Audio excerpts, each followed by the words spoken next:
Chapter 2 of Tractate Nazir continues discussing the laws of the Nazarite vow. The first Mishnah says, if somebody says he's a Nazir from dried figs or from pressed figs, Beis Shammai says he is a Nazir, Beis Hillel says he's not.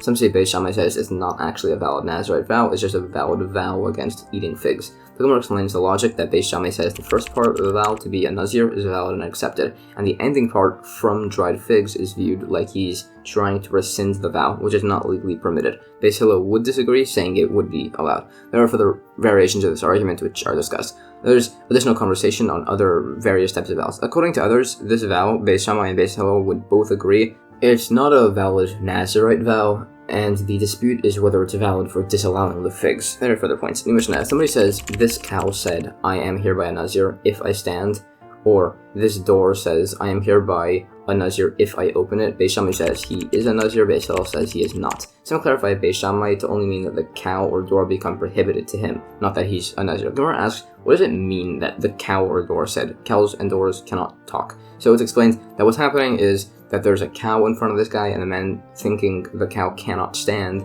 says he's taking this vow if it stands up, and then the cow gets up. The opinions follow the same as prior Mishnah, so this is pretty redundant, especially with the door case. Rather, some say it means that he's vowing against benefit from the cow if it does not stand, and it stands. Beis Shammai would say he means if he helps the cow up with his hands, which he didn't, so he's a Nazir. Beis Hillel would say it got up, so he's not a Nazir. New Mishnah, if a man was poured a cup of wine and he said he's a Nazir from it, he's a Nazir. There was a case where a woman was drunk and said she was a Nazir from wine, but that was said to mean she was just forbidding that wine from herself. The Gemara explains the logic of the instance is as she's drunk and is making an extreme statement so as to not be given any more wine. New Mishnah, if somebody vows to become a Nazir on condition that he can still drink wine or still become impure from the dead, he's a full Nazir and he cannot drink wine or touch the dead. If somebody becomes a Nazir and then says he didn't realize a Nazir couldn't drink wine, it's debated if he can still have wine. If somebody becomes a Nazir and says he knew a Nazir couldn't drink wine, but he thought he'd be given an exception as he really needs wine, it's still an argument,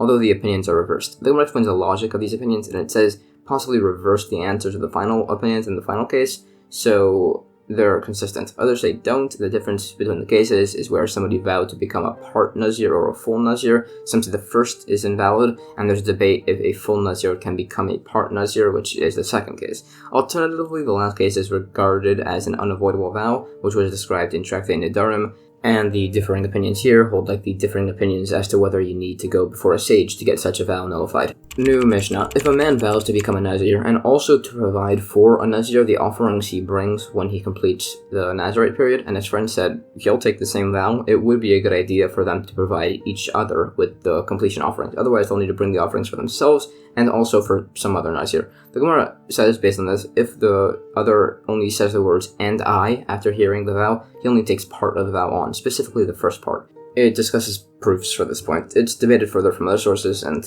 there's additional discussion. New Mishnah, if somebody vows to bring the completion ceremony of half a Nazir, and another says he'd do the same, there's debate if they both bring a full sacrifice or only half of one. The Gemara says it's agreed that if somebody says he'd bring half the sacrifice for the completion ceremony, he brings half the sacrifices. And if he says he'd bring the sacrifices for half a Nazir, he brings all of the sacrifices, as there's no such thing as half a Nazir. The debate in the case where he said he'd bring half for the completion ceremony of half a Nazir, as the first part of the vow obligates him, and they argue over if the second part works to nullify the vow. New Mishnah, if somebody said he's a Nazir when he has a son, and he has a son, he is a Nazir. If he had a daughter, a child of indeterminate gender, a tumtum, or a child with both male and female genitals, and androgynous, he is not a Nazir. If he said he'd be a Nazir if he had a child, then he is a Nazir in all these cases. If the child passes right after birth, he is not a Nazir. Some say he's a doubtful Nazir, so he should say, if that was a viable child, I am a Nazir, and if it wasn't, I am a Nazir voluntarily. If his wife then gives birth again to a viable child, he would be a Nazir. Again, the other opinion would disagree, saying he's a doubtful Nazir, and he should say, if the first child was viable, I'm a Nazir, and from this new child, I'm being a voluntary Nazir. And if the first child was not viable, the first Nazir period was voluntary, and this one is mandatory. The Gemara explains that when he says, if I have a son, that refers to a son, not if I will be built up, or the words are similar.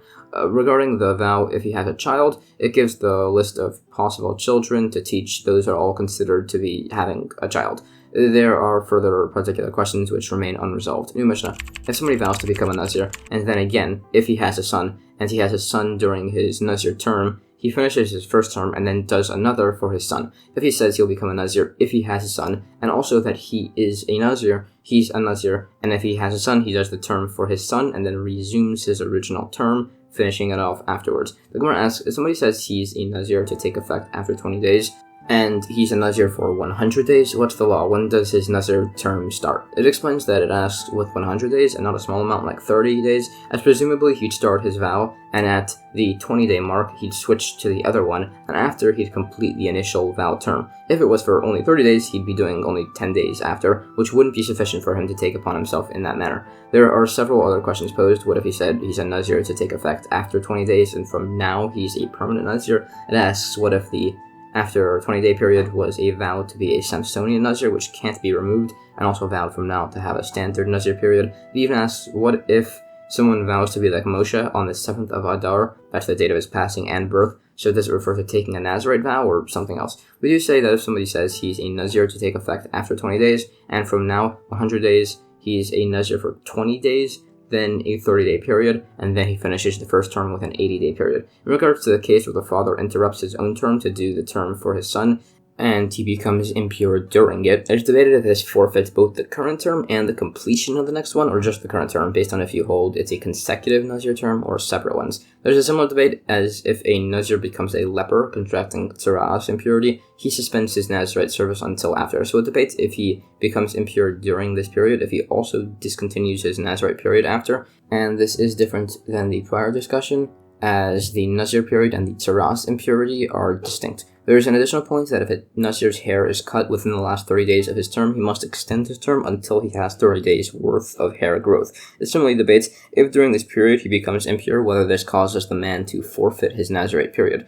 Similarly, if he became impure during the concluding ceremony of his Nazirite period, some say he's no longer allowed to do the hair cutting ceremony. Some rule if he violated the Nazir prohibitions after completing his obligatory Nazirite term, but before doing the completion ceremony, he'd get lashes for becoming impure, but not for shaving his head or drinking wine. It's debated based on verses. This opinion is refuted from a source which says he gets lashes for violating any of those before his concluding ceremony. New Mishnah. If somebody vows to be a Nazir when he has a son, and that he is a Nazir for 100 days, he's a Nazir, and if his son is born within the first 70 days of his term, he can do both terms at the same time. After 70 days, he stops his current term, does the term for his son, and then completes his first term, as a Nazarite term can't be less than 30 days. The Gemara says, some say the 70th day can count as both the father's term and the first day of the son's term. The sources for this are disputed, and as for the debate on this opinion, it gives some similar related date calculations by other laws of impurity. And that's the end of chapter 2.